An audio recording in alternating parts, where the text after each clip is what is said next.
Trajimos, hermanos, una Biblia. Les invito para que la tomemos con la mano derecha, si es posible.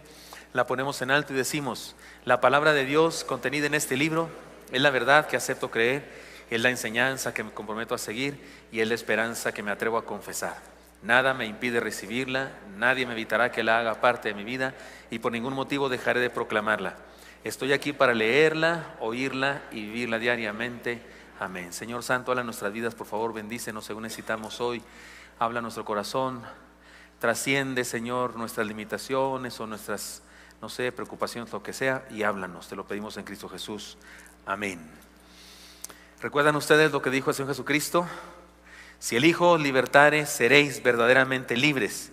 Y en esta expresión, verdaderamente libres, se basa el mes de nuestra iglesia de sermones, el tema de los sermones de este mes. Si el Hijo os libertare, seréis verdaderamente libres. Y tengo hoy un mensaje para todos nosotros que, si debe tener un nombre, es libres para triunfar por medio del perdón. Son varios textos que habremos de leer, no es una sola cita. Es una especie de sermón biográfico, algo así, porque tomamos en cuenta la vida de dos personas. Pero déjenme introducirme de la siguiente manera.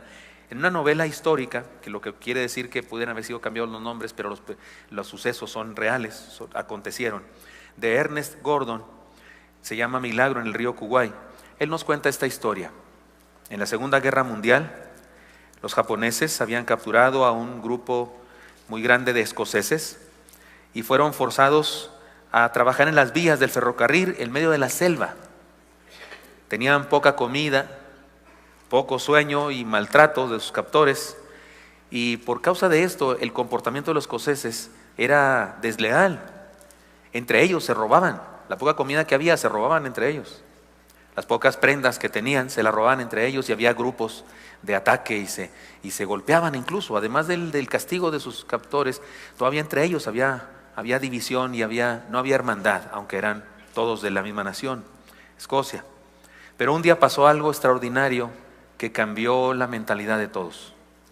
Un día, al hacer la cuenta, la ronda en la tarde de las herramientas y demás, una pala se había perdido, y el sargento formó a los presos y les dijo: alguien de ustedes se robó una pala, porque piensan que se van a escapar de aquí o lo que sea, pero sabe una cosa, si no confiesa el que se robó esa pala y la entrega ahora mismo, voy a ir matando uno por uno hasta matarlos a todos ustedes. Es que por uno morirán todos. Quien robó esta pala y la tiene escondida en algún lugar, dé un paso al frente. Y nadie se movía, y entonces sacó su pistola y la puso sobre la cabeza de uno, amenazando que iba a matarlo, y era cierto que lo haría. Sabían que lo haría, torturados. No era la primera vez que iba a hacer algo así, asesinar a alguien. Y entonces uno en la fila de los presos dio un paso al frente, y al hacerlo estaba confesando, ¿no?, que él había tomado la pala. El sargento guardó su pistola y tomó una pala y a golpes asesinó a ese que había confesado dando un paso al frente. Esa noche, cuando fueron a contar las herramientas, se dieron cuenta que había sido un error. Nadie se había robado una pala. Ahí estaban todas. El saber que un hombre había dado su vida para que no se iniciara una gran matanza, a pesar de que no era culpable, cambió el corazón de los presos escoceses, y comenzaron a ayudarse entre ellos. Comenzaron a ser condescendientes los unos con los otros, tolerantes a las incomodidades. Comenzaron a ayudarse, incluso ayudaban a los más necesitados, los unos y los otros. Cuando llegaron los aliados, terminó la guerra, se hizo la paz, formaron a los japoneses captores y le dijeron a los recién liberados presos, que estaban en los huesos, por cierto, por su falta de comida y demás, le dijeron: ahí están, díganles lo que quieran, hagan lo que quieran, escúpanlos, maldíganlos si quieren. Dice la historia que pasaban y les decían: los perdonamos, tienen mi perdón. Pasaban con sus pocas ropas y se despedían de ellos: tienen mi perdón. Uno de ellos les dijo: no más odio, no más matanza, lo que necesitamos ahora es perdón.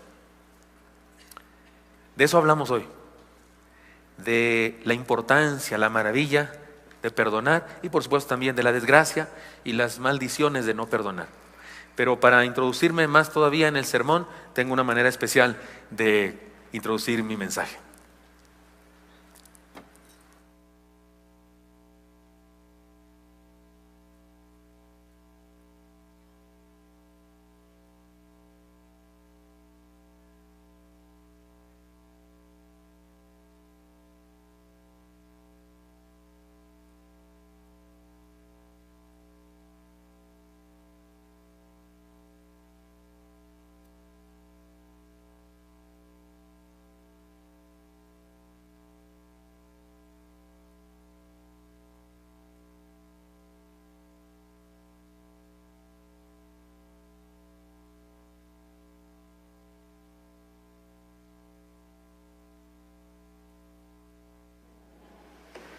Así lo haré. Mariana, ¿cómo estás?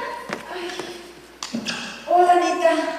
Oye, quería decirte que vayamos a tomar un café o al cine, como antes lo hacíamos, ¿recuerdas? Tiene muchísimo que no vamos. Ay, sí, pero ¿qué crees? Estoy muy ocupada esta semana. No sé, tal vez la otra o el próximo mes. A lo mejor podemos ir a tomar el café. Sí, es que estoy muy ocupada y ahorita no puedo. Bueno, me llamas, ¿no? Sí, yo te llamo, ¿eh? Que estés bien. Bye. Bye. Cuídate. ¿Qué pasó? No pude.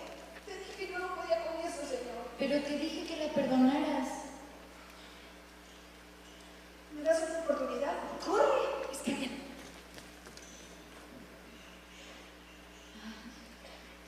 Ay, señor, es que ¿por qué? O sea, ¿por qué uno tiene hijos? Es un dolor de muelas.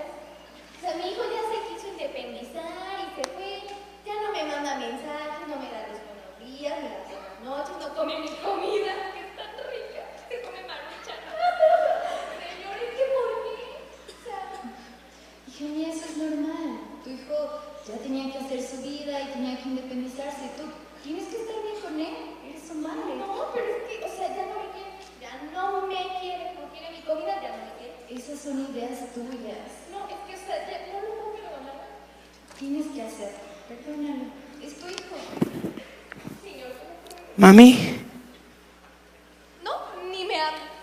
Estoy muy feliz conmigo. pero venía a invitarte a la cena del 17 de septiembre. Encantada, hijito. Vamos a comer. Yo te hago tu comidita. Ay, los tacos que tanto me gustan. Te extrañé mucho, mamá.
No necesito decir mucho respecto a que el perdón es algo que trae bendiciones personales y comunitarias. Estoy seguro que todos estamos convencidos de eso. Lo más triste de todo es que el perdón en ocasiones no es popular, es bastante impopular. Así que no se trata de estar convencidos de que es bueno o no, lo que se trata es de hacerlo. Se nos dificulta perdonar a un árbitro cuando se equivoca, no era penal. Se nos dificulta perdonar a un equipo de tramposos que prefiere ganar con mañas que con honor. Se nos dificulta perdonar a quien nos ha hecho daño y sobre todo se nos dificulta perdonar a quienes son mejores que nosotros. Fíjese nomás, Porque pudiera ser que hay alguien aquí que diciendo, no, yo no guardo rencor, yo perdono del inmediato.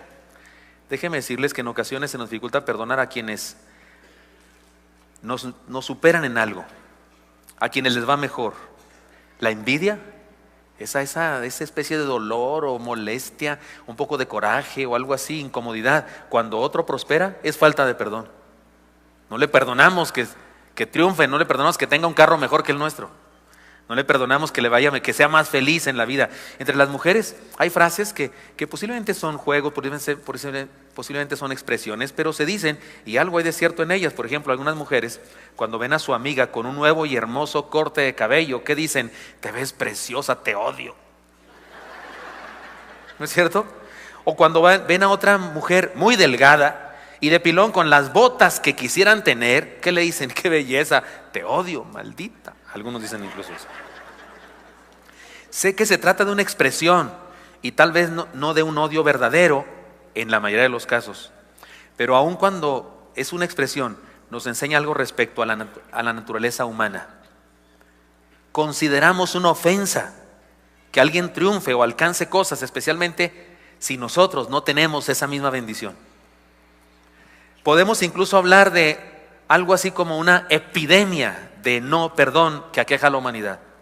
Si analizamos claramente, todas las guerras que ha habido en la historia de la humanidad están basadas en eso, en la falta de perdón. Hay historias, ¿no?, detrás, hay cosas en el pasado que hicieron este pueblo contra aquel pueblo, y entonces este pueblo ahora se defiende y ataca, contraataca. Y es que todos los males de la humanidad tienen que ver con eso, porque es pecado, pues. Es el pecado el problema de la raza humana. En la Biblia encontramos un importante mensaje de parte de Dios para nuestra vida que tiene que ver con el perdón. Puede resumirse en esto: en Cristo, lean conmigo el texto por favor, en quien tenemos redención por su sangre, el perdón de pecados según las riquezas de su gracia. Es decir, que para nuestro problema, que echamos a perder el plan de Dios, porque el plan de Dios es que seamos felices, plenos y tengamos vida eterna, pero lo echamos a perder por nuestro pecado. El problema tiene solución. Cristo nos perdonó. En Cristo somos perdonados y esta es la primera parte, porque esto tiene que ver con nuestra relación con Dios. Pero en la palabra también hay una exhortación para nuestra relación con los demás. Dice en Marcos, el Señor Jesucristo dijo, y cuando estéis orando, lean conmigo lo que sigue, perdonad si tenéis algo contra alguno, para que también vuestro Padre que está en los cielos os perdone a vosotros vuestras ofensas, porque si vosotros no perdonáis, tampoco vuestro Padre que está en los cielos os perdonará vuestras ofensas. Sácale. O sea que este asunto de mi relación con el Padre, Él me perdonó por medio de Jesucristo, pero entonces me insta también a que yo perdone a mis semejantes. Incluso la palabra tiene enseñanza para cuando se trata de relaciones muy cercanas, como las relaciones de una comunidad como nosotros. Puede ser nuestro grupo celular, nuestro grupo de Camino de Emaús, nuestra familia, nuestra iglesia, nuestro grupo de clase en el instituto. Mire cómo dice para nosotros también: quítense de vosotros toda amargura, enojo, ira, gritería y maledicencia y toda malicia. Antes sed benignos unos con otros, misericordiosos. Leen conmigo lo que sigue. Perdonándoos unos a otros, como Dios también nos perdonó a vosotros en Cristo. Ante esta realidad, hermanos, les propongo analizar la vida de dos personajes bíblicos que tuvieron interacción y nos muestran básicamente la diferencia entre el no perdón y el sí perdón. Me refiero a Saúl y David, el que llamamos el primer rey, aunque hubo por ahí un reyecillo que se levantó antes de Saúl, pero el primer rey oficial del pueblo hebreo es Saúl y el segundo es David. Y podemos ponerlos así en paralelo y analizar sus vidas y darnos cuenta, primeramente con Saúl, de lo terrible que es la falta de perdón. Así que antes de hablar de los beneficios del perdón, hablemos de los maleficios de la falta del perdón. Primera cosa, la falta de perdón tergiversa nuestra visión. No vemos bien, no vemos la realidad cuando hay falta de perdón. Y cantaban las mujeres que danzaban y decían: Saúl hirió a sus miles y David a sus 10,000. Y se enojó Saúl en gran manera y le desagradó este dicho y dijo: a David dieron 1,000 y a David dieron 10,000 y a mí 1,000. No le falta más que el reino. Y desde aquel día Saúl no miró con buenos ojos a David. ¿Cuándo sucede esto? Después de la aventura de Goliat. Después de que aquel chamaquito, 15 años, 17 años, va a la batalla sin ser guerrero, él es pastor. va a la batalla a llevar loncha a sus hermanos, que sí eran suficientemente adultos como para ir al servicio militar del pueblo. Él no lo era, pero lleva alimentos, se entera de lo que está pasando, va con el rey, le ofrece ir a pelear con Goliat porque nadie quería, nadie se había lanzado, lo mata y regresan de allá, y en la radio, en los 40 principales o en los 10, los del hit parade o algo así, las 10 canciones, la primera, la más oída en la radio decía: Saúl mató a sus miles y David a sus 10,000. No sé si era rap o pop o rock o era una rancherita o no sé cómo era. Reggaetón sí no era, porque eso ni en el cielo ni en ningún lado va a haber. Perdonen ustedes. Perdonen los reggaetoneros aquí presentes. Pero cantaban esa canción y Saúl le enoja lo que dice la canción, y a partir de entonces miró con malos ojos a David. Oiga, hermano, si analizamos, David era un excelente joven, lleno de talentos, lleno de lealtad a su rey. Sin embargo, Saúl lo mira como enemigo, como una amenaza, y la razón es muy sencilla: no podía perdonarle que fuera mejor que él. No podía perdonarle que la gente lo admiraba. Hay gente que no puede perdonarte que te admiren. Hay gente que cree que es una ofensa que alguien te admire delante de él, se enoja. Eso es falta de perdón, y es una enfermedad, y es una maldición para el que siente eso. No podía perdonarle que fuera mejor que él. La falta de perdón, además de que tergiversa la visión, corrompe nuestra moral. Miren, Saúl no era malo. Dios lo escogió de la tribu más pequeña de Israel, la de Benjamín. Andaba buscando las mulas de su padre que se le habían perdido. Y Samuel fue movido por el Espíritu Santo y descubrió que ese era el nuevo rey, y fue a buscarlo y lo encontró ahí mientras buscaba las mulas. Hasta le dijo: ya Dios me reveló que las mulas ya las encontraron, tú regrésate. Pero lo ungió como rey. Y Saúl profetizó, tuvo una experiencia espiritual, danzó con una compañía ahí de profetas, músicos que iban caminando por ahí, itinerantes. Hasta se hizo un dicho, un refrán en el mundo hebreo: Saúl con los profetas, se decía, porque él danzó, profetizó. Tuvo una experiencia espiritual, y cuando comenzó su vida de rey, le iba bien, hizo las cosas bien. Y miren lo que dice el texto: aconteció al otro día que un espíritu malo de parte de Dios tomó a Saúl, y él desvariaba en medio de la casa. David tocaba con su mano como los otros días, y tenía Saúl la lanza en la mano, y arrojó Saúl la lanza diciendo: enclavaré a David a la pared. Pero David lo evadió 2 veces. ¿Dónde está el chamaco aquel lindo, guapo? Dice la escritura que era muy guapo Saúl. ¿Dónde quedó aquel profeta? Aquel que predicó, aquel que fue lleno del Espíritu Santo. ¿Dónde quedó? Pues sepultado, porque ahora hay un rey asesino que odia, envidia por falta de perdón. ¿Qué pudo cambiar tan drásticamente su ética y moral? Su falta de perdón. La falta de perdón tergiversa nuestra visión, corrompe nuestra moral, y la falta de perdón nos llena de temor. Mas Saúl, fíjese el texto: mas Saúl estaba temeroso de David, por cuanto Jehová estaba con él, y se había apartado de Saúl, por lo cual Saúl lo alejó de sí, y se hizo jefe de 1000, y salía y entraba delante del pueblo. Y David se conducía prudentemente en todos sus asuntos, y Jehová estaba con él. Y viendo Saúl que se portaba tan prudentemente, tenía temor de él. El texto comienza diciendo que Saúl tenía miedo de David, y termina diciendo que Saúl tenía miedo de David. Hay quien no puede perdonar a aquellas personas a las que Dios bendice mucho. ¿Qué es eso? Envidia, celos, complejo de inferioridad, fracaso. Son las definiciones perfectas para alguien así. Y les pasa lo mismo lo que a los animales salvajes que atacan por temor. Usted sabe, ¿no? Una víbora no anda buscando humanos para morder. No, una víbora si puede huye. Si sabe que llega un humano, lo que quiere hacer es huir. Pero cuando no puede huir porque la acosamos, porque la tenemos encerrada ahí, no sé dónde, entonces nos ataca. Pero no lo hace por valor, lo hace por miedo. Nos ve grandotes y cree que somos bien más venenosos que ella. Y en algunos casos puede que tengan hasta razón. Y entonces nos muerde, nos tira la mordida porque se está defendiendo de nosotros, por miedo. Así una persona que no ha perdonado está llena de temor. Saúl envidiaba el carisma de David, y como no podía superarlo en su obediencia a Dios, lo quería matar. ¿Por qué? Porque temía que lo sustituyera, lo cual ya había pasado en el corazón de Dios. Porque en el corazón de Dios Saúl ya estaba desechado, y en el corazón de Dios David ya era el nuevo rey. Solo era cuestión de que saliera en el diario oficial, pero ya estaba decretado por Dios. Qué triste. Mi esposa cuenta una ilustración, ¿no es cierto? ¿Recuerdan? En su libro me parece que está esta ilustración de aquella serpiente que está persiguiendo una luciérnaga. Y le dice la luciérnaga a la serpiente: ¿por qué me quieres comer? No soy parte de tu alimentación, no estoy dentro de tus cosas que te alimentan. Tú comes otras cosas, yo no soy parte de eso. Y no te he hecho nada malo, no te molesto ni te estoy atacando. ¿Por qué me persigues para comer? Y la serpiente le dice: no soporto verte brillar. Sí, hay gente así, no soporta verte brillar. O no soportas ver brillar a alguien.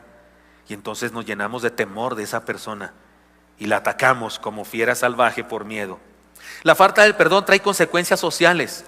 En el sermón escrito, ustedes lo tienen, viene toda la historia escrita, pero es un poco extensa, les voy a contar. Cuando el pueblo hebreo llegó a la tierra prometida, Dios había ordenado que corrieran a todas las demás tribus o las deshicieran de ellas. Pero hubo unos muy listos, unos muy tramposos, los gabaonitas.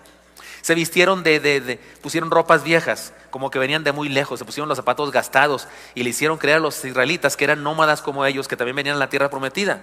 Incluso llevaban pan mohoso para decirles: miren nuestro pan está viejo de tanto que caminamos. Y los israelitas hicieron un pacto con ellos de paz.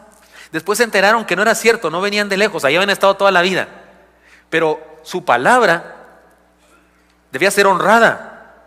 Les dijeron: conviviremos en la tierra prometida, y lo hicieron delante de Dios y no podían incumplir eso.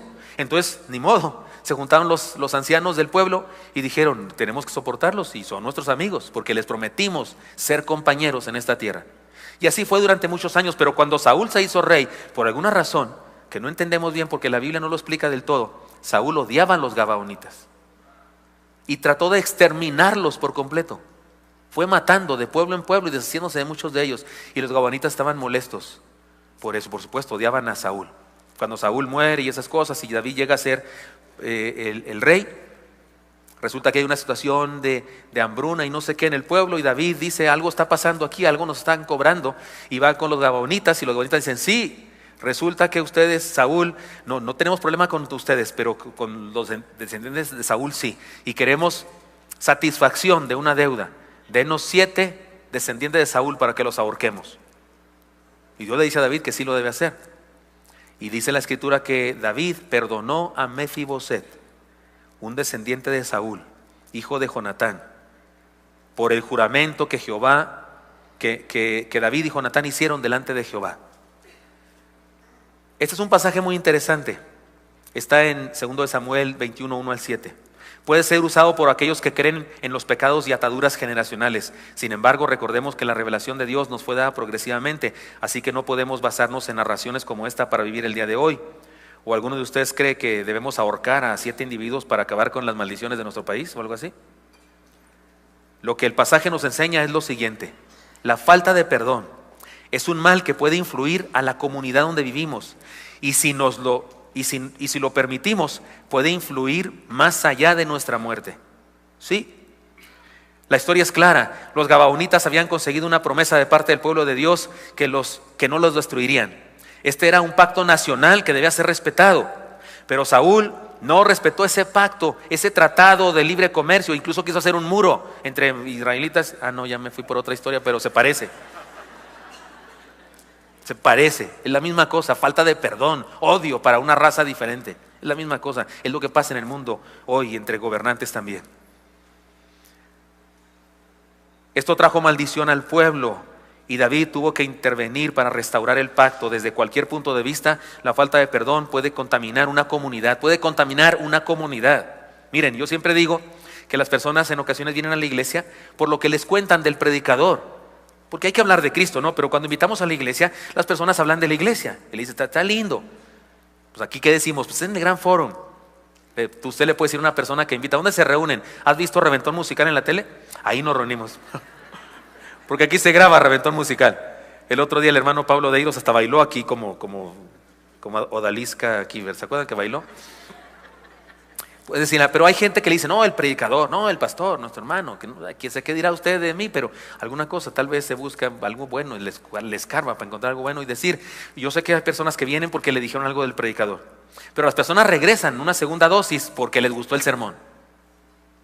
Es que yo tengo esa responsabilidad, porque usted me los trajo aquí, los convenció. Yo tengo la responsabilidad de enamorarlos de la palabra, predicando no sé, con verdad, con pasión, en una bendición para su vida. Y también que no sea tan aburrido, pues, nótese que dije tan aburrido, o que no sea aburrido, pues, el mensaje.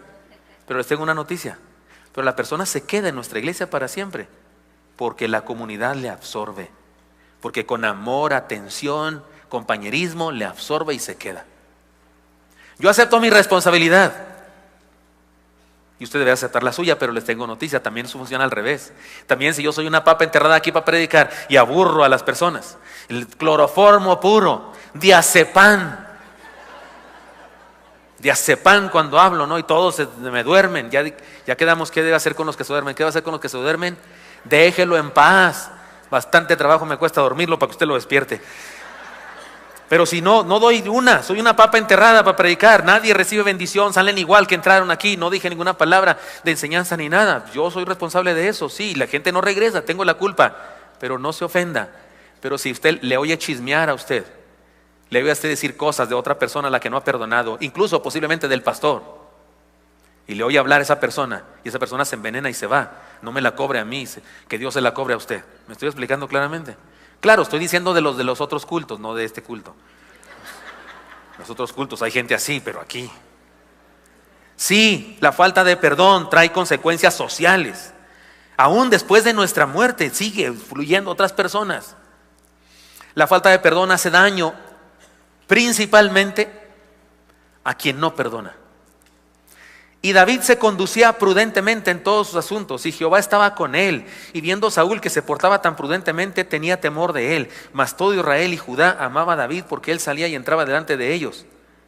Hermanos, hay que decirlo, el hecho de que Saúl no perdonara a David no le hizo ningún daño a David.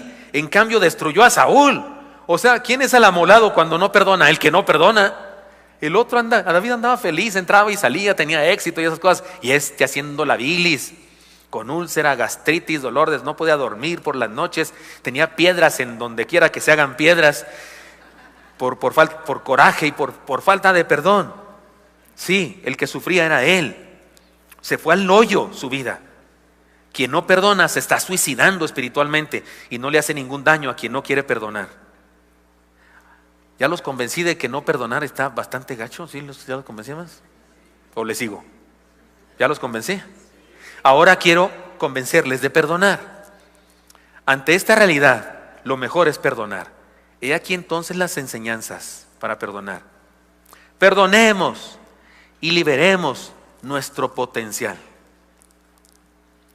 Entonces los hombres de David le dijeron: he aquí el día que te dijo Jehová, he aquí que entregó a tu enemigo en tu mano y harás con él como te pareciere. ¿Saben que me parece que estos eran medio neocarismáticos? Porque, ¿qué es lo que está pasando? David y sus hombres se escondieron en una cueva y Saúl fue a esa cueva solo a descansar, vamos a decir. Y sus hombres de David le dicen: David, aquí está tu enemigo. ¿Qué estaban haciendo David y sus soldados? Huyendo de Saúl. ¿Por qué huían? Porque Saúl los quería matar. Y Saúl tiene un ejército bárbaro de muchas más personas que los soldados de David. Son 300 y feria. Y estos son miles. Y le dicen los soldados, así tipo carismáticos: ya te dio palabra el Señor, aquí está, es voluntad de Dios que lo mates. Y mire lo que dijo David: y se levantó David y calladamente cortó la orilla del manto de Saúl, y después de esto se turbó el corazón de David, porque había cortado la orilla del manto de Saúl. O sea, se turbó porque le cortó una cosa si le corta las orejas, pues no, pues se desmaya. Nomás le cortó el manto. Y dijo Saúl a sus hombres: Jehová me guarde de hacer tal cosa como ustedes dicen contra mi señor el ungido de Jehová, que yo extienda mi mano contra él, jamás, porque él es el ungido de Jehová. Así reprimió David a sus hombres con palabras y no les permitió que se levantasen contra Saúl.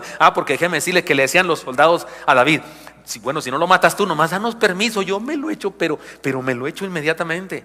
No, tú nomás dime y ya está muerto. Pero no. Así reprendió a sus hombres. Y Saúl, saliendo de la cueva, siguió su camino. También David se levantó después, salió de la cueva, dio voces detrás de Saúl y le dijo: mugroso perseguidor, insolente que me andas. No dijo eso, perdón, ¿qué dijo?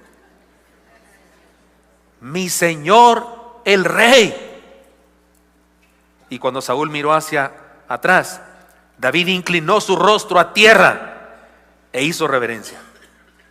Y cuando se refiere a inclinó su rostro a tierra, quiere decir que se postró ante su rey, el que lo perseguía para matarlo. No sé a usted, pero me encanta este personaje. Esto está en 1 Samuel 24, 4 al 8. Solo un triunfador puede hacer lo que hizo David. La palabra interesante es esta: así reprimió David a sus hombres con palabras y no les permitió que se levantasen contra Saúl. Ellos estaban desesperados por hacerle daño a Saúl y David lo impidió. David era quien debía ser y hacía lo que debía hacer. Fue paciente y esperó la promesa del plan de Dios para su vida. Fue un triunfador, dio fruto abundante y realizó una tarea que aún el día de hoy seguimos hablando de ella. Su liderazgo fue tan extraordinario que cuando vino el Mesías, el Hijo de Dios, nuestro Señor, ¿cómo se le llamó? ¿Recuerdan eso? ¿Cómo se le llamó? ¿Hijo de Saúl? Para nada. No hijo de Abraham tampoco, ni hijo de Moisés. ¿Cómo se le llamó al Señor Jesucristo? Hijo de David. Saúl, en cambio, a pesar de que era guapo, fuerte y en algún tiempo fue obediente a Dios, ahora solo es mencionado para hablar de fracaso, envidia, como ahora, hablar de falta de perdón.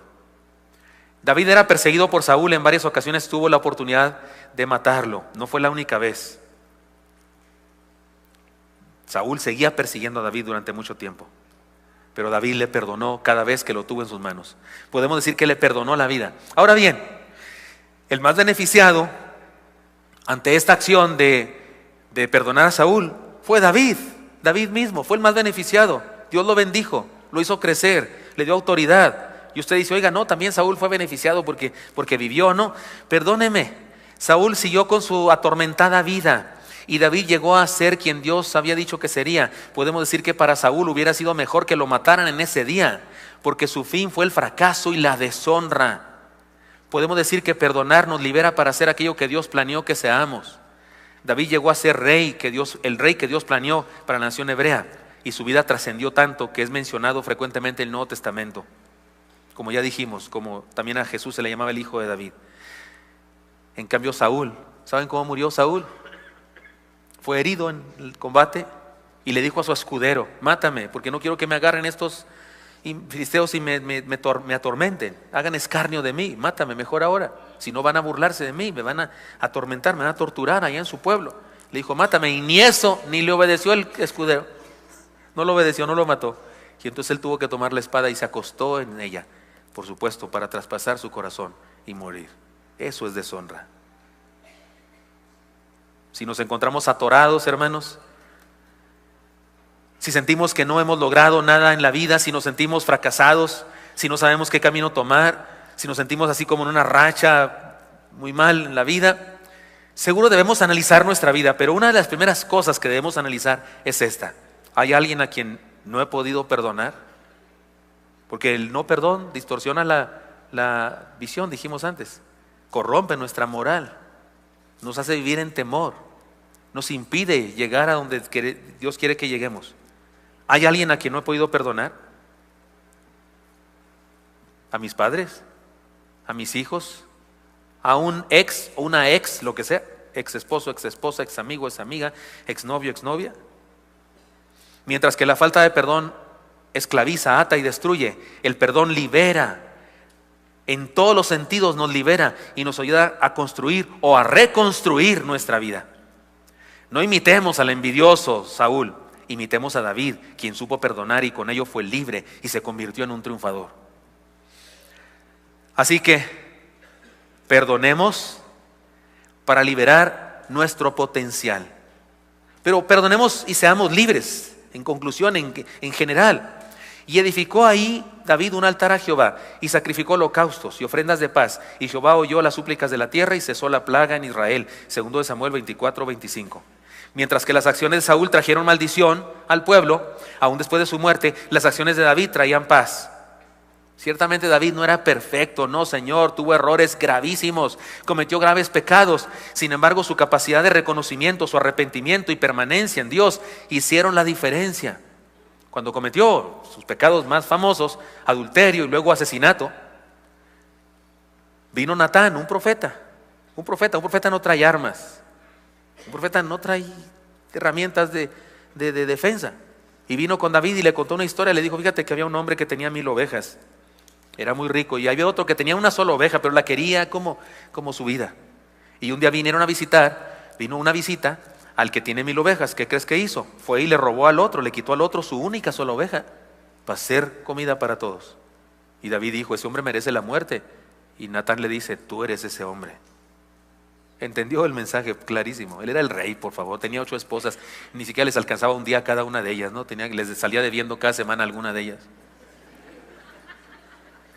Y podía tener más. Así era en aquella época, desgraciadamente.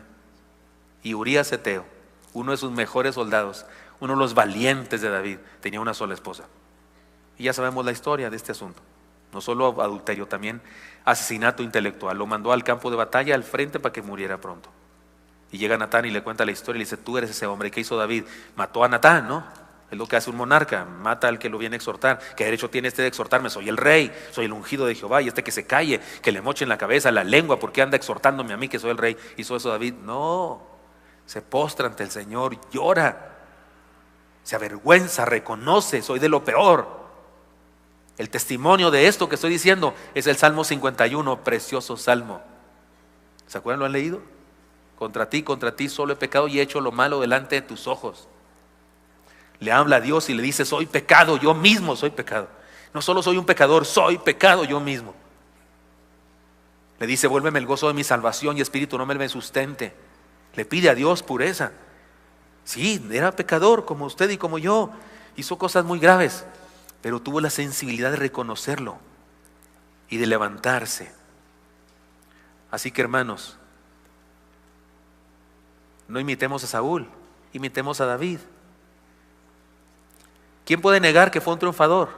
¿Quién puede negar que David fue el más grande e importante rey que jamás reinó en el pueblo de Dios? Y usted dice, oiga, no, ahí está Salomón, discúlpeme. Salomón en su vejez hizo templos paganos para sus esposas paganas en vez de evangelizarlas. Incluso quemó incienso en uno de los templos paganos. Es más, Dios le dijo que dividiría el reino por causa de su apostasía. Y le dijo, y no lo divido en tu vida, lo voy a hacer en la de tu hijo, y no lo voy a hacer en tu propio reinado, por amor a tu padre David. ¿Lo ha leído eso en la Biblia? Y más adelante, con el hijo de Salomón y con los demás, cada vez con diferentes reyes, adelante Dios decía cada rato, y no voy a hacer esto por amor a David, mi hijo. O sea, aún ya muerto, seguía siendo una influencia para el pueblo. Así que fue mejor que Salomón, por supuesto. ¿Qué tenía? Podemos hacer una enorme lista de atributos. Valor, sabiduría, sensibilidad, era músico, componía cosas. Humildad, lealtad, etc. Pero hay un valor que practicó toda su vida y me parece que eso fue lo extraordinario, el perdón. No solo perdonó a Saúl, también perdonó a su descendencia, a sus hijos. ¿No es cierto? Cuando su hijo que se rebeló contra él, aquel de la cabellera grande, cuando murió colgado de un árbol, se enredó el cabello y luego lo asatearon con dardos. Y finalmente alguien lo traspasó con una espada. ¿Se acuerdan qué dijo David cuando le dijeron, ya tu hijo malvado, tu hijo rebelde, tu hijo que se te opuso, tu hijo que te persigue para matarte, ya lo matamos? ¿Se acuerdan qué hizo David? Lloró y dijo, daría cualquier cosa por estar en su lugar. Me gustaría ser yo el muerto y él el vivo. Eso es perdón. El tipo se va a perdonar. Cuando ya fue rey David, los descendientes de Saúl, unos habían huido y muchos habían muerto. Dice la escritura que dijo David, ¿no habrá algún descendiente de la casa de Saúl en quien yo tenga misericordia? Porque se acordó de su pacto con Jonatán, su padre. Jonatán era su amigo y Jonatán era el hijo del rey. Se supone que el hijo del rey llega a ser rey, pero él sabía que él no iba a ser rey, sabía que David era el nuevo rey. Y le dijo, yo sé que Dios te ha escogido a ti para rey. No, yo no aspiraré al trono jamás. Pero somos amigos, hagamos un pacto. Hicieron un pacto. Pero Jonatán muere también. David compuso una canción hermosa para David y para Saúl. Para Saúl. Y en su canción dice, murieron los valientes. Honró a Saúl aún en su muerte. Y cuando pregunta eso, ¿habrá alguien? Le dijeron, sí queda un descendiente de Saúl, hijo de Jonatán. Un tal Mefiboset, vive en Lodebar. Decir en Lodebar es decir, vive en el basurero. Vive allá en la peor tierra que hay, escondido de ti. Porque además está tullido, es minusválido, se le cayó a la nodriza y se quebró las piernas y está así. Es una persona que no se vale por sí misma. Dijo, tráiganlo acá. Él cuando venía dijo, me va a matar de seguro. le dijo a David, ¿por qué me miras a mí, un perro muerto? La idea de Mefiboset, se llamaba así este descendiente de Saúl, era esta. Él cree que voy a aspirar al trono. ¿Cómo voy a aspirar al trono? Entonces la idea era decirle, David, sigue reinando, no te preocupes de mí, yo jamás voy a hacerte. Porque era lo que hacían los descendientes de un rey, querían regresar al trono. Él le dice, ¿yo qué? Soy un perro muerto. Y David le dice a su criado, al criado de Saúl, regrésale toda la riqueza, todos sus ranchos, todas sus tierras, toda su riqueza de Saúl, regrésasela, dásela a este que es su descendiente. Y tú se la cuidarás, él no tendrá que trabajar ni tendrá que cuidarla, porque vivirá todos los días de su vida en mi casa y comerá en mi mesa.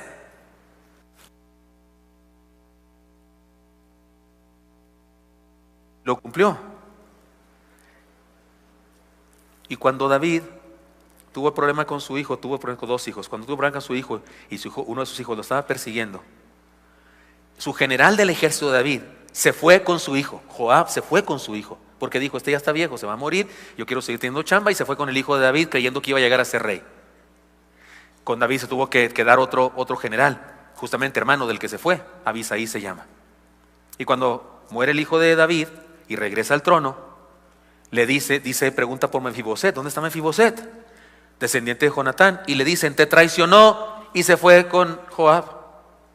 No era cierto, era mentira, se lo llevaron a la fuerza. Pero David no sabía que no era cierto.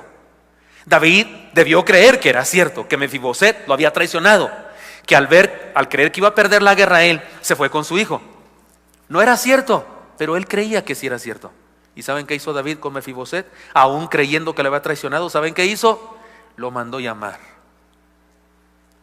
Y no investigó si lo había traicionado o no investigó. Le dijo, yo prometí que te sentarías conmigo todos los días de tu vida y así será, porque fue mi pacto con tu padre. Después se enteró que no era cierto lo de la traición. Después. Y lo perdonó. Cuando David iba huyendo de uno de sus hijos que lo perseguía, un descendiente de Saúl llamado Simeí, yo creo que entró en una crisis, debió volverse loco. Dice la escritura que iba David por el camino y él así por un pedazo de una montaña y le gritaba de groserías, maldito sanguinario, es el pago de Jehová sobre tu vida, por eso tu hijo se rebela contra ti y por eso debes morir. Y le decía de cosas y dice que le aventaba piedras y tierra a David.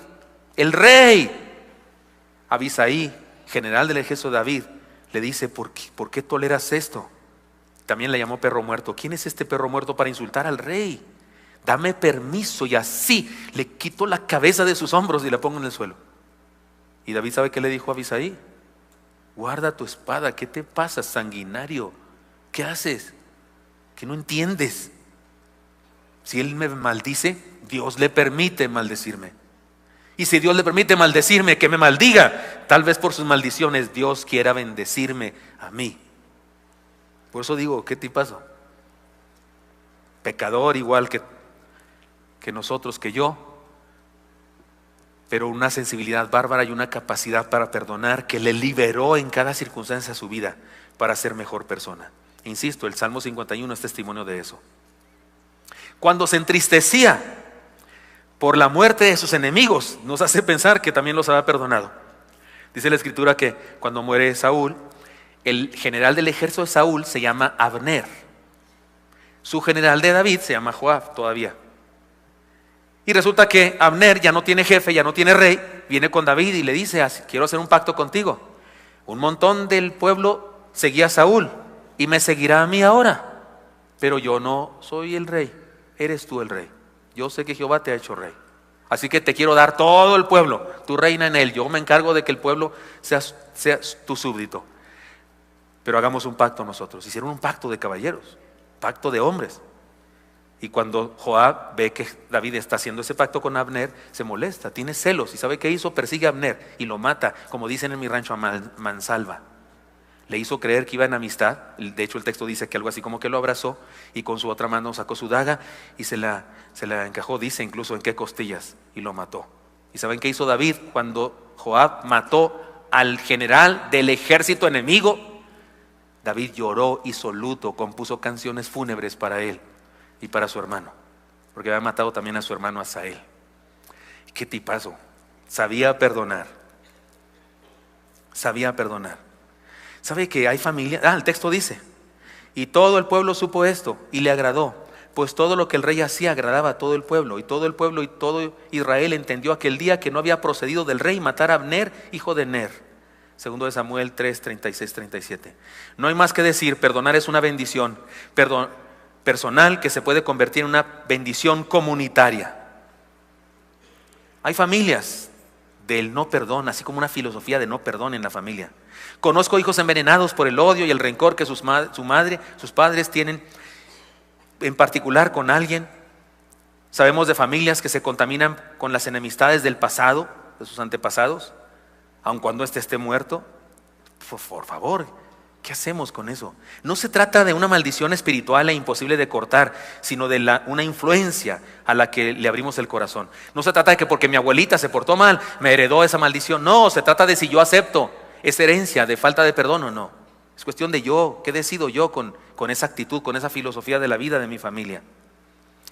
El rey Luis XII, rey de Francia, tenía muchos enemigos cuando llegó al trono, muchos, y él sabía, era el rey más impopular de las últimas décadas, pero era el descendiente del rey. ¿Qué le hacemos?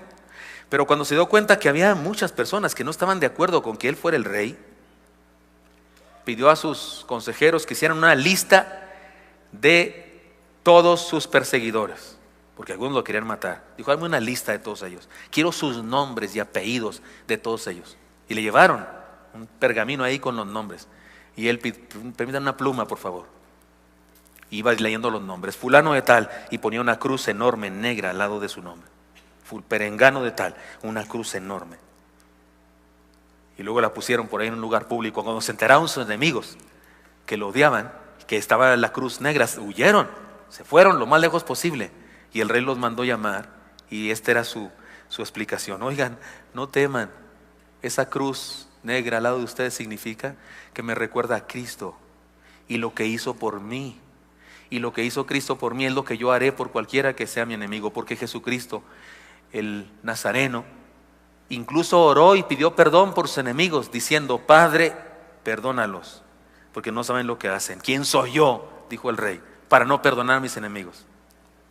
También Dios pone una cruz en nuestros pecados, de todos nosotros creyentes arrepentidos, y nos perdona. Seamos influencia positiva entonces en el mundo que nos rodea, en nuestra iglesia, en nuestra comunidad, en nuestra casa. Seamos influencia perdonando. Perdonemos y seamos libres. Así que hermanos, tengo un desafío. Ya los convencí de que los beneficios del perdón son muy buenos. Ya. Primero los convencí de los maleficios del perdón, del no perdón, sí. Y luego traté de convencerlos de los beneficios del perdón. Sí, ya ahí la llevo. Porque si no lo logro, el próximo domingo tengo otro sermón sobre el mismo tema. Entonces no se lo pierda. Pero si logré algo, ahora entonces tengo un desafío a perdonar para ser libres. Poco antes de morir,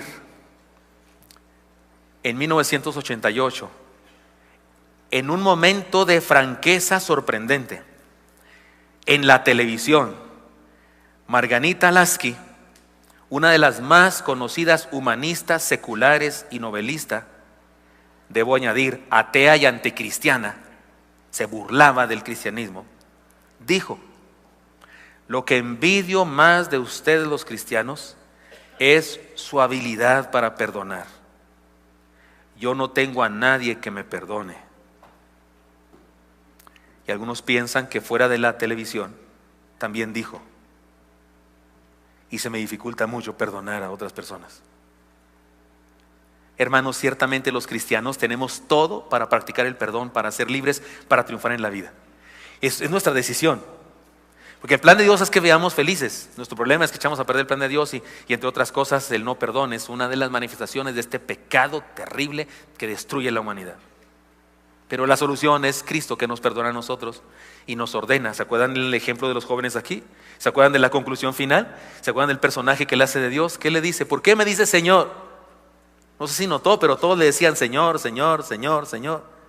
Y la conclusión del sketch es que dice: ¿por qué me dicen Señor y no me obedeces? Ese es el problema. Tenemos que tomar alguna decisión. Los cristianos, insisto, tenemos todo para perdonar, para ser libres, para triunfar en la vida.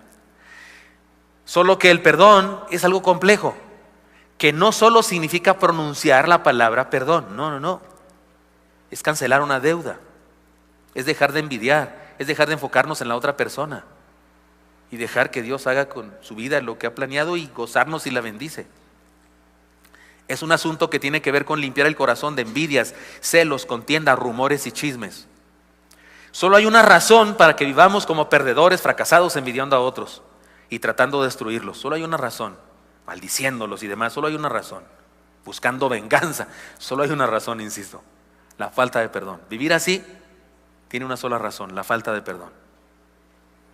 Pero, hermanos, tenemos el perdón de Cristo, la fuerza más grande para perdonar. Ya les he contado antes que como iglesia tenemos fama de ser una iglesia de manga ancha. Si no lo sabían, sépanlo. Y creo que tengo la culpa. Algunos dicen que soy pastor de manga ancha. ¿Por qué? Porque en nuestra iglesia sí hay personas que experimentaron un divorcio tiempo atrás y que ahora sirven. Ahora son oficiales de la iglesia. Creemos en la gracia de Dios que restaura vidas. Creemos que Dios puede transformar personas y cancelar cosas del pasado y darnos nuevas oportunidades para vivir. ¿Creemos en eso? Ni modo de no creerlo, está en la Biblia. ¿Qué quieren que hagamos? Y algunas personas, no, es que en esa iglesia son de manga ancha. Es que el pastor Gutiérrez es de manga ancha. Pues no sé, sí no están tan anchas. De hecho, este está medio estilero así, hasta me incomoda porque está medio ajustadito. Pero sí se refiere a filosofía de la vida y no sé qué. Y hay personas que de repente me dicen, porque saludo con cariño o lo que sea, alguna persona que otros saben que habla mal de mí o lo que sea y piensan eso. Pero hermanos, no se me dificulta. Porque Él me perdonó a mí. ¿Con qué derecho, con qué cara me pongo estricto y legalista? ¿Con qué cara, por Dios? Si yo no debí ser aceptado en el seminario, me debieron rechazar cuando hice mi estudio de seminario. No debieron bautizarme cuando me bautizaron. No debieron darme permiso de ser parte de una iglesia, por Dios. ¿Por qué sucede esto? Y soy pastor. ¿Por qué? Por la gracia, Él me perdonó. Él sabe quién soy, sabe la clase de sabandija que soy. Y a pesar de eso me ama y me perdona. Y ahora yo me pongo estricto y que no, Esther, ¿cómo está su estado civil? Y usted, ¿qué te pasa? ¿Quién soy yo? La Biblia dice que en Cristo Jesús tenemos nuevas oportunidades y su gracia, eso significa sobre todo nueva oportunidad para restaurarte, para levantarte. He predicado en bodas en donde las personas que están casándose no es la primera vez que lo hacen. Tuvieron una tragedia, una situación difícil. O sea, además de la tragedia que vivieron, ¿todavía los pisoteamos los cristianos? O sea, ¿que somos un ejército que deja heridos a sus soldados en el campo de batalla? ¿Los dejamos heridos? ¿La vida los golpeó y nosotros los golpeamos más? ¿Les damos el tiro de gracia? No, vamos por ellos. Y les decimos, hay perdón en Cristo. Hay esperanza. Si eso significa ser de manga ancha, no, hombre, soy de manga anchísima. Y la iglesia, debemos ser una iglesia así. No toleramos el pecado. Pero igual que Dios que no lo tolera, pero ama al pecador, igual nosotros.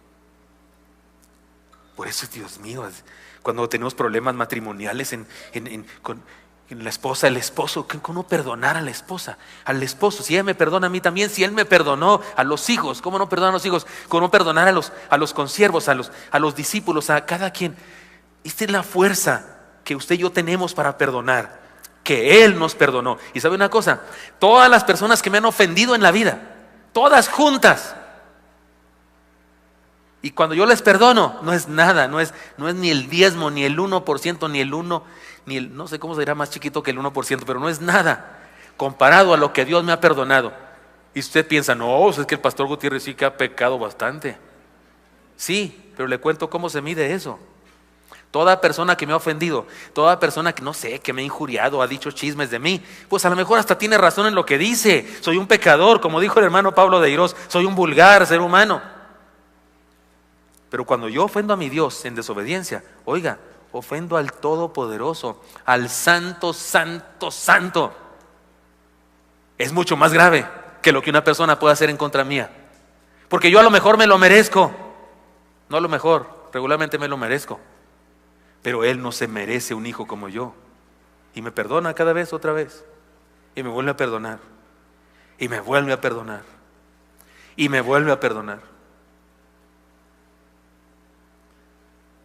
Y no es que tenga derecho a estar aquí hablando, no, pero en su perdón me limpia y le da la gana usarme. Y a ver, póngase las patadas con Él. Conmigo puede lo que quiera, pero con Él nadie puede. Por eso insisto, el perdón de Cristo a mi vida es la fuerza más grande para perdonar a otro. Por eso le propongo, vivamos libres, perdonando para ser campeones. Hermanos míos, ya sabemos, el no perdón es terrible. El perdón es una bendición. Ahora solo queda una cosa, ¿estamos dispuestos? No le voy a pedir que se ponga de pie, por favor, no se ponga de pie nadie que acepte esta invitación ni levante su mano. No quiero a nadie diciendo, mire, se levantó bien pronto, va a tener muchos de los que no perdonaron. No, a aquel le hacía falta, qué bueno que se puso de pie, yo me lo conozco, ¿no? El que dice eso es el peor, ¿no es cierto? Es el que más necesita perdonar, el más envidioso y lo que sea chismoso o chismosa. Por eso quiero que sea privado, secreto, pero le propongo un trato. Pongámosle nombre y vengamos al Señor. Y no le pidamos que nos ayude a perdonar. No, Él no ordenó que perdonáramos. Decirle, Señor, hay un perdón. No, Él va a decir, ya te di todo para que perdones. No me pidas ayuda, hazlo, punto. Por eso ofrezcámosle al Señor. Señor, perdono a esta persona o a esta otra, porque hay gente a quien perdonar. Insisto, tal vez a los padres, tal vez a los hijos, tal vez a un ex, una ex, tal vez el esposo o la esposa, que todavía es esposo o esposa. Tal vez al pastor, algunos de ustedes tal vez deben perdonar al pastor, o a un hermano de aquí en la iglesia, un maestro, o un mugroso maestro de la escuela que dijo algo, hizo algo contra nosotros y nos lastimó. Tal vez un pariente, alguien de la familia que dijo alguna cosa, nos dañó el corazón. ¿Por qué no nos liberamos de eso hoy? Ya, hoy, Señora, perdono, Señor. Te ofrezco, Señor, perdono a esa persona. No tienes que tenerla enfrente para perdonarla. La puedes perdonar ahora mismo en tu corazón. Por supuesto que la próxima vez que lo veas, se debe notar que lo perdonaste. Y si se pone de modo y si se platica, le puedes hasta decir, ya te perdoné, fíjate. Pero ahora mismo en nuestro corazón podemos decirle al Señor, Señor, perdono a esta persona. ¿Sabes qué, hermano? Aquel que vas a perdonar, allá anda, quién sabe, a lo mejor hasta anda yendo como en feria. A lo mejor hasta las consecuencias de sus fechorías las anda viviendo y anda de lo peor, pero a ti no te interesa eso. Tú y yo seremos liberados, nosotros seremos liberados, experimentaremos bendición en nuestra propia vida. No levantes tu mano, no te pongas de pie, pero ahí en el secreto de tu corazón, dile al Señor y ponle nombre a la persona que hoy mismo perdonas para ser libre y hacer aquello para lo cual Dios te creó. Señor Santo, míranos, Dios. Nos conoces bien. Tú sabías que necesitábamos esta palabra, algunos de nosotros más que otros, o todos tal vez. Perdónanos tú primero, Señor, por ser tan egoístas, necios, insensatos. Ahí andamos envidiando, amargados por la vida de otros, con una vista distorsionada, con temor, con incluso inmoralidad, porque hacemos cosas, chismeamos. Perdónanos, Señor, a nosotros primero, otra vez, aquí estamos otra vez, Señor, perdónanos. Creo que estoy hablando en nombre de la mayoría de los aquí presentes, Señor. Pero ahora también intercedo, Señor, por ti y te pido que escuches a mis hermanos en esta decisión voluntaria, trascendente de perdonar a ese, a esa, a esos, a aquellos. Te ofrecemos, Señor, perdonar y ser libres. Gracias por tu perdón y gracias porque además nos da fuerza para perdonar. Pongo en tus manos a mis hermanos y hermanas que están tomando esta decisión y que ahora mismo están liberándose o dejándose liberar por tu gracia maravillosa al practicar el perdón. Y que la próxima vez, Señor, que veamos, si es que existe esa posibilidad, a esa persona, se nos pueda notar en nuestra actitud que no más odio, no más rencor, no más envidia, le hemos perdonado. Bendice a mis hermanos y hermanas, te los pongo en tus manos. en Cristo Jesús. Amén.